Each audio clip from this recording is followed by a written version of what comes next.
कर्म करे किस्मत बने, जीवन का यह मर्म, प्राणी तेरे हाथ में, तेरा अपना कर्म, तेरा अपना।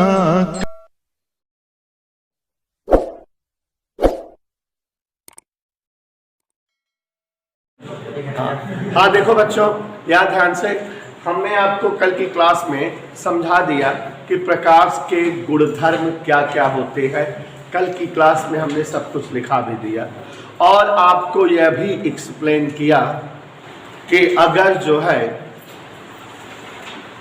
कोई कांच हो, कांच का खोखला गोला हो और उस खोखले गोले का कोई एक टुकड़ा लिया जाए और उसका एक तरफ का फेस पारे के लाल ऑक्साइड से कलई कर दिया जाए तो यह आकृति या यह समायोजन दर्पण कहलाता है। और आप सभी को समझाया कल की क्लास में कि सबसे ज्यादा चिकना तल कांच माना जाता है और कांच का एक तरफ का पृष्ठ अगर कलई किया हो तो ये कांच के बजाय दर्पण कहलाता है। यह भी समझाए थे कि अगर किसी दर्पण पर प्रकाश की कोई किरण आपतित होती है, इस तरह से प्रकाश की कोई किरण आपतित होती है तो ये दर्पण से टकराने के पश्चात वापस लौट जाती है। यहाँ पर प्रकाश की किरणों का चिकने तल पर टकराना और टकरा कर वापस लौट जाना प्रकाश का परावर्तन कहलाता है। प्रकाश की किरणों का चिकने तल पर टकराना और टकरा कर वापस लौट जाना प्रकाश का परावर्तन। जैसे ये किरण ओपी ये तल पर आकर टकरा रही है, जो किरण तल पर टकराती है उसे इंसिडेंस रे या आपतित किरण कहते हैं। और परावर्तन के बाद जो किरण बनती है या प्राप्त होती है उसे हम परावर्तित किरण कहते हैं। और साजिदनारिया वाला आपतित किरण और परावर्तित किरण जिस बिंदु पर मिलती है, आपतित किरण और परावर्तित किरण जिस बिंदु पर मिलती है उसे आपतन या परावर्तन बिंदु कहा जाता है। और बच्चों, आपतन या परावर्तन बिंदु पर 90 अंश का कोण बनाती रेखा खींच दो। माने आपतन या परावर्तन बिंदु पर खींचा गया लंब अभिलंब कहलाता है। छोटे छोटे बहुत सारी परिभाषाएं और आपको समझाए थे कि आपतित किरण और अभिलंब इन दोनों के बीच का जो कोण होता है आपतन कोण कहलाता है। एंगल ऑफ इंसिडेंस आपतन कोण आई से लिखा जाता है। और परावर्तित किरण और अभिलंब इन दोनों के बीच बना कोण परावर्तन कोण कहलाता है। आर से लिखा जाता है, एंगल ऑफ रिफ्लेक्शन। तो ये छोटी छोटी परिभाषाएं आप देख रहे हो प्रकाश के केस में बनती जा रही हैं और हमने इन सबको समझाया भी था। एक बार फिर से देख लीजिए, प्रकाश की किरणों का चिकने तल पर टकराना और टकराकर वापस लौट जाना यह घटना परावर्तन कहलाती है।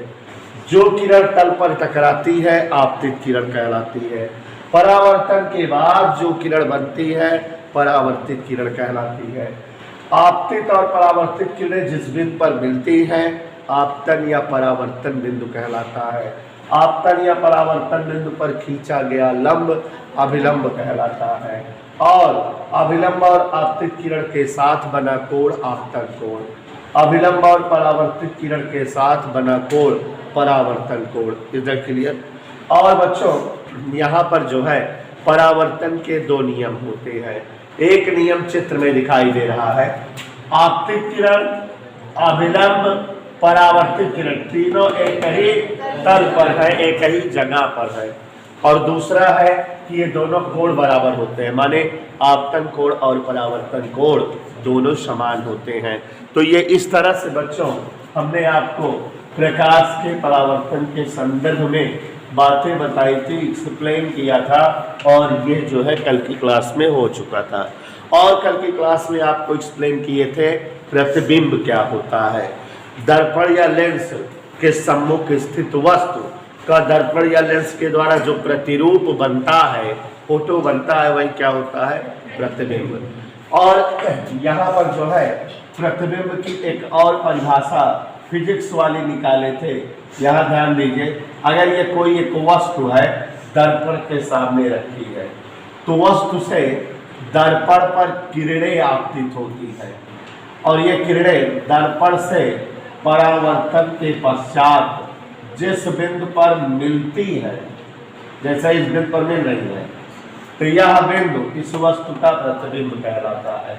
और भी चित्र बना सकते हो, जैसा कि हमने समझाया था कि अगर ये दर्पण हो इस तरह से, यहाँ कोई वस्तु हो O, और O से किरणें आपतित हो रही हो, ये इस तरह से, और ये परावर्तन के पश्चात एक किरण ऐसे बने और एक किरण ऐसे, परावर्तन के पश्चात।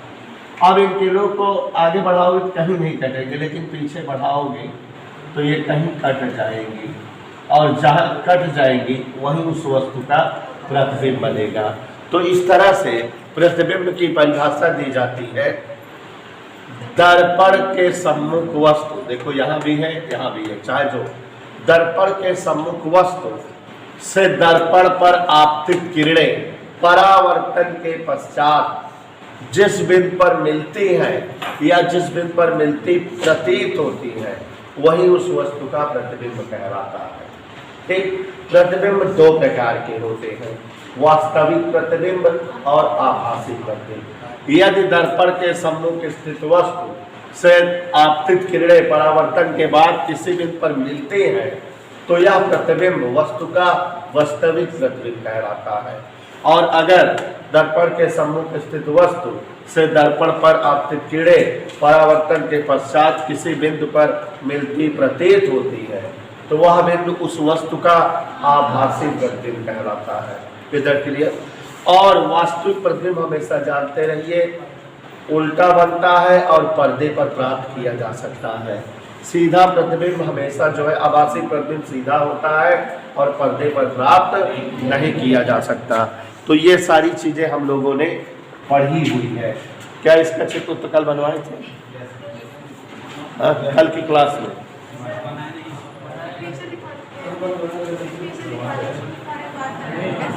अच्छा, अभी डेफिनेशन लिखानी थी, चलिए ठीक, कोई बात नहीं। अब उसके बाद बच्चों हम लोग पढ़ेंगे दर्पण। तो यहाँ ध्यान दीजिए जरा, दर्पण यहाँ ध्यान से समझो। मिरर, प्यारे बच्चों, दर्पण या मिरर, जैसा कि अभी बताए, खोखला कल भी समझाए थे, खोखला गोली कांच, खोखला होना चाहिए का कोई एक टुकड़ा का एक तरफ का भाग अगर कलई किया हो तो वो जो है दर्पण कहलाता है। अगर ठोस गोला ले लोगे, ठोस गोली कांच, तो लेंस बनेगा, खोखला गोली कांच रहेगा तो दर्पण बनेगा। अब बच्चों, दर्पण का जब एक तरफ का भाग कलई हो जाता है, तो जब इस दर्पण पर प्रकाश आपतित हो, तो जिधर कलई नहीं है अगर उधर प्रकाश आपतित होता है तो उधर परावर्तन की घटना दिखती है, लेकिन जिधर कलई किया है अगर इधर प्रकाश आपतित हो तो प्रकाश अवशोषित हो जाता है, लौटता नहीं। तो जिस एक ही तरफ परावर्तन होता है जिधर जो है कलई नहीं की हो, और दर्पण के जिस पृष्ठ की तरफ परावर्तन की घटना दर्पण से होती है वह पृष्ठ परावर्तक पृष्ठ कहलाता है। इधर क्लियर। दर्पण के जिस पृष्ठ पर परावर्तन की घटना प्राप्त हो, माने दर्पण के जिधर भाग पर परावर्तन संभव हो, वह पृष्ठ जो है परावर्तक पृष्ठ कहलाता है। और प्यारे साथियों, परावर्तक पृष्ठ की आकृति के आधार पे दर्पण कई प्रकार के हो जाते हैं। तो दर्पण के जिस पृष्ठ माने जिस चेहरे की ओर परावर्तन हो, क्या कहलाता है? परावर्तक पृष्ठ कहलाता है।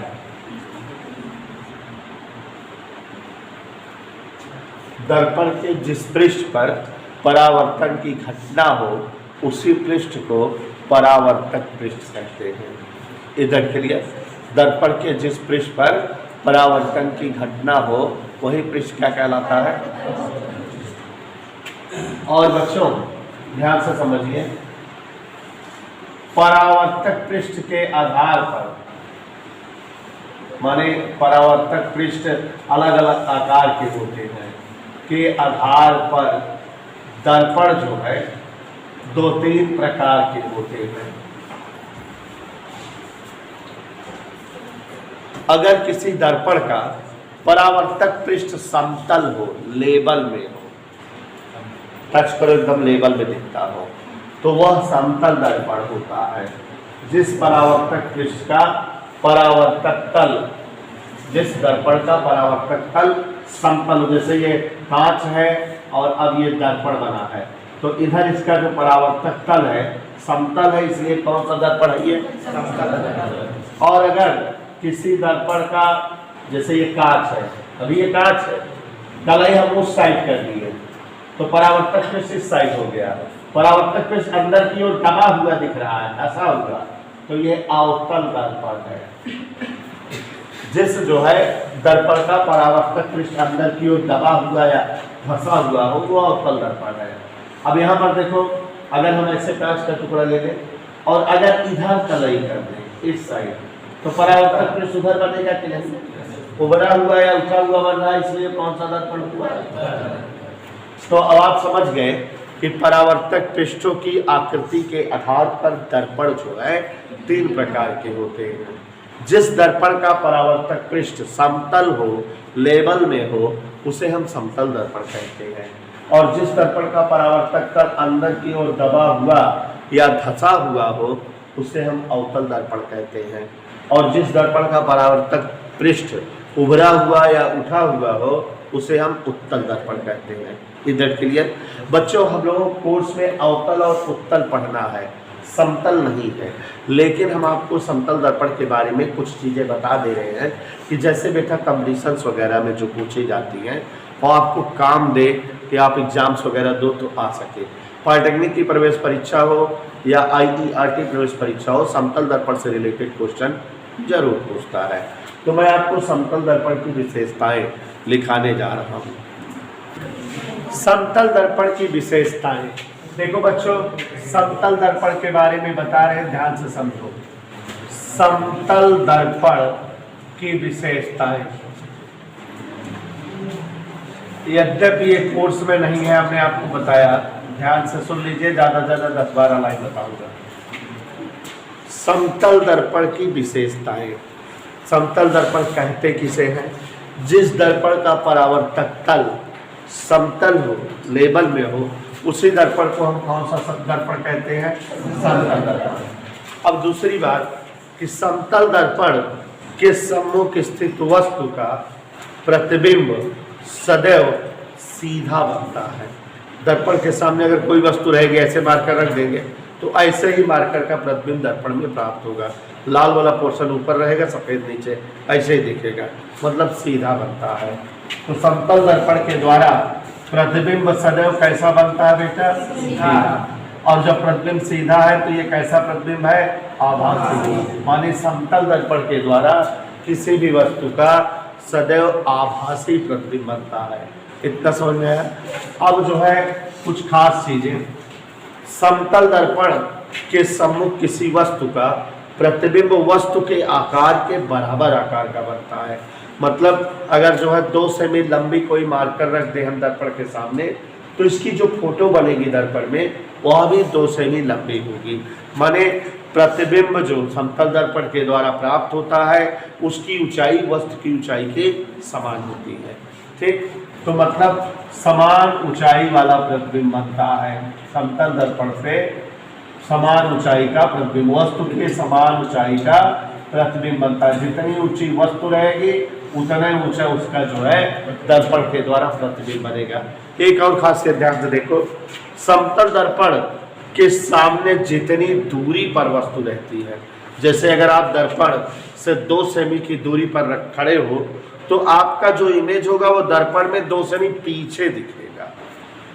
ठीक है, जब आप दर्पण के एकदम पास रहते हो तो आपका इमेज भी एकदम पास में बनता है, दूर खड़े होते हो तो आपका इमेज भी अंदर दूर बनता है। तो मतलब समतल दर्पण से जितनी दूरी पर वस्तु होती है दर्पण में ठीक उतना ही पीछे प्रतिबिंब बनता है। कहने का मतलब यह हुआ वस्तु की दर्पण से दूरी बराबर दर्पण से प्रतिबिंब की दूरी। जितनी दूरी पर वस्तु रखी जाती दर्पण से उतनी दूरी पर दर्पण के भीतर पीछे प्रतिबिंब भी प्राप्त होता है। दूरी समान होती है समतल दर्पण से। ये सारी चीजें समझ रहे हो। यहाँ एक कंपटीशन का क्वेश्चन आ गया, किसी भी वस्तु का संपूर्ण प्रतिबिंब देखने के लिए दर्पण जो है आधी ऊंचाई का प्रयुक्त करते हैं। कभी कभी क्वेश्चन दे देता है बेटा एग्जामों में कि 10 मीटर ऊंची वस्तु का प्रतिबिंब देखने के लिए कितनी ऊंचाई वाला दर्पण चाहिए, तो 5 मीटर का। तो मतलब किसी वस्तु का पूरा प्रतिबिंब देखने के लिए दर्पण की ऊंचाई हमेशा जो है वस्तु की ऊंचाई की क्या होनी चाहिए, आधी होनी चाहिए। तो यह एक टेक्निकल क्वेश्चन या सूत्र हो गया। किसी भी वस्तु का समतल दर्पण के द्वारा पूर्ण प्रतिबिंब प्राप्त कर सके इसके लिए दर्पण की ऊंचाई वस्तु की ऊंचाई की आधी होनी चाहिए, तभी ऐसा होगा। अब अगर कई समतल दर्पण जोड़ कर रख दें और उनके सामने कोई वस्तु रखे सुषमी, तो उस वस्तु का कई सारा प्रतिबिंब बनता है। जैसे नाई वगैरह की दुकान पे देखो कई सारे दर्पण लगे रहते हैं, तो आप जाते हो तो आपकी कई सारी फोटो दिखती है। या टीवी वगैरह में पिक्चर जब आती है तो आप देखते हो कि जब जो है कोई वस्तु कोई जैसे राधा कृष्ण वाली कहानी रहती है तो जो है कई सारे दिखते रहते हैं, वो दर्पणों का ही कमाल होता है। तो जब जो है 2 दर्पण जोड़कर या एक दूसरे से किसी कोण पर झुका कर रखे जाएं तो उनके सामने रखी वस्तु का कई प्रतिबिंब बनता है। कितना प्रतिबिंब बनेगा ये डिपेंड करता है वस्तु और दर्पण के बीच के कोण पर। तो प्रतिबिंबों की संख्या जानते रहिए कि जब 2 दर्पण समतल दर्पण झुका कर रखे हो एक दूसरे से तो उनके बीच वस्तु का प्रतिबिंब 360/θ -1 इतना प्रतिबिंब बनता है। मतलब अगर 2 समतल दर्पण 90 अंश के कोण पर झुका के रखे जाएं तो उनके सामने स्थित वस्तु का प्रतिबिंब 360/90 -1 90 चौका 360 4 में गए 3 माने एक वस्तु का 3 फोटो बने। अगर 2 दर्पण लंबवत रखा है सामने रख खड़े हो जाओ तो आपकी क्या फोटो बनेगी 3। तो यहाँ देखते जाओ और समझते जाओ। समतल दर्पण के सामने रखी वस्तु का पार्श्व परावर्तन होता है। पार्श्व माने अगल बगल, माने अगल बगल बदल जाते हैं। बायां वाला कंधा दाएं की ओर, दायां वाला कंधा बाएं की ओर। विश्वास नहीं होगा आपको, समतल दर्पण से पार्श्व परावर्तन होता है। अगर इसको पता करना चाहो तो आप अंग्रेजी या हिंदी वर्णमाला के अक्षरों को दर्पण के सामने रखो। जब आप बी को रखोगे दर्पण के सामने तो दर्पण में ऐसे दिखेगा वो। सी को रखोगे तो ऐसे दिखेगा, डी को रखोगे तो ऐसे दिखेगा। तो समतल दर्पण से पार्श्व परावर्तन होता है, उनके जो है बगल बदल जाते, बी ऐसे सी ऐसे डी ऐसे दिखता है। समतल दर्पण से उत्क्रमणीय पार्श्व परावर्तन भी होता है। कौन सा पार्श्व परावर्तन बेटा? उत्क्रमणीय पार्श्व परावर्तन। मतलब कुछ अक्षर ऐसे हैं कि जिनका अगल बगल नहीं बदलता, हूबहू दिखते हैं। जैसे ए समतल दर्पण के सामने रखो तो ए जैसा दिखेगा। इधर क्लियर समझ आ रहा है कि नहीं? यक्ष अगर रख दो तो वो भी ऐसे ही दिखेगा। आई अगर रख दो तो भी उसी तरह से दिखेगा। यम अगर रख दो समतल दर्पण के सामने तो यम ही दिखेगा। ओ ऐसे ही दिखेगा। पी यू वी यस इस तरह के अक्षर जो है अंग्रेजी में बड़े लेटर वाला नहीं, इस तरह के अक्षर जो है का उत्क्रमणी पार्श्व परावर्तन होता है। अगर इन्हें दर्पण के सामने रखो तो ये इसी तरह से दिखते हैं जैसे हैं। इधर क्लियर बात समझ में आई? तो सुष्मी समतल दर्पण के सामने रखी वस्तु का पार्श्व परावर्तन हो जाता है, अर्थात उनके अगल बगल बदल जाते हैं, और कुछ अक्षरों का उत्क्रमणी पार्श्व परावर्तन होता है, माने वो हूबहू उसी तरह से दिखते हैं।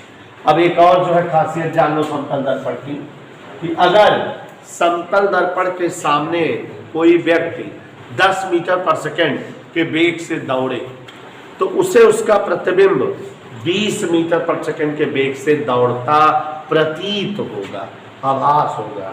तो मतलब आप समझ गए कि जिस वेग से वस्तु दर्पण की ओर बढ़ती है, दर्पण में प्रतिबिंब उसके दुगने वेग से आता प्रतीत होता है नहीं वो, लेकिन फील होता है कि वो डबल वेग से आ रहा है। एक और बात है कि समतल दर्पण को अगर अभी हम थीटा कोण से झुका दें तो उस पर जो आपतित परावर्तित किरणें हैं, परावर्तित किरण 2 थीटा कोण से घूम जाएगी। तो ये बच्चों समतल दर्पण की पूरी विशेषताएं या खासियत है, और हम समतल दर्पण के बारे में इतनी सारी चीज़ें समझ गए और इतनी चीज़ें जान गए। एक बार फिर से देख लो, समतल दर्पण के द्वारा किसी वस्तु का सदैव सीधा प्रतिबिंब बनता है। समतल दर्पण के द्वारा सदैव किसी वस्तु का आभासी प्रतिबिंब बनता है। समतल दर्पण का परावर्तक तल समतल होता है। समतल दर्पण के द्वारा किसी भी वस्तु का समान ऊंचाई का प्रतिबिंब बनता है। समतल दर्पण से जितनी दूरी पर वस्तु होती है, दर्पण में ठीक उतना ही पीछे वस्तु का प्रतिबिंब बनता है। और समतल दर्पण की ऊंचाई वस्तु की ऊंचाई की आधी होनी चाहिए। समतल दर्पण अगर थीटा कोण पर झुका के रखे हो तो उनके सम्मुख स्थित वस्तु का 360/थीटा -1 प्रतिबिंब बनता है।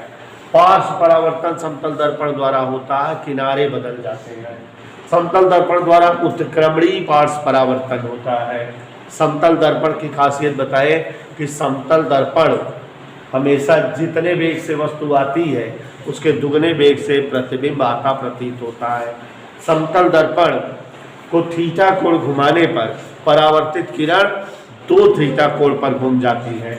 और सुष्मी एक और बड़ी विशेषता जान लो, समतल दर्पण की वक्ता त्रिज्या अनंत होती है, माने अनंत आकार के गोले का टुकड़ा है ये, तो इसकी वक्ता त्रिज्या क्या है? अनंत। और समतल दर्पण की फोकस दूरी भी अनंत होती है। उन्हें सा देखते जाओ समतल दर्पण का चाहिए। समतल दर्पण की वक्ता त्रिज्या क्या होती है? अनंत। और समतल दर्पण की फोकस दूरी भी। समतल दर्पण का रेखीय आवर्धन +1 होता है, माने क्योंकि वस्तु का प्रतिबिंब समान ऊंचाई का बनता है तो रेखीय आवर्धन क्या होता है? समतल दर्पण का +1। तो दीज आर द वेरी विशेषताएं 1 2 3 4 5 6 7 8 9 10 11 12 13 14 कुल 13-14 विशेषताएं समतल दर्पण की है। ठीक है, तो इन्हें लिख लिया जाए तो आगे फिर जो है